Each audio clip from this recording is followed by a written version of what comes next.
Ubod ng tagisi.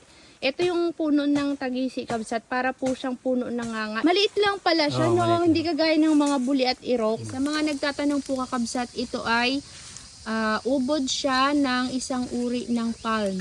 Kukunin namin yung laman sa loob niyan. Iihawin, parang nai-steam siya kasi makapal po yung balat.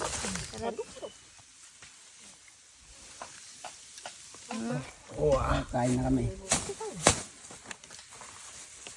Mamang na pag Diyan ng kanin. ako nga ni ate pagbagong orang may bilad kasi. Sarap. Ano tayo kami? Matenda nga ako daw na. Ano ni ma? Ikaw ka.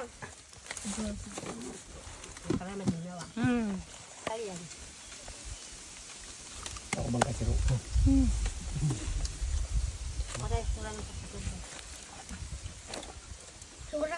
Bagoong. Asya, mamay, kaman tumarata ka, mamay. Kain kabsa. Kain na! Awin na sa ako tayo bakot raw, ha? Ako patay. Ano naman ito? Oh, gawin na kay.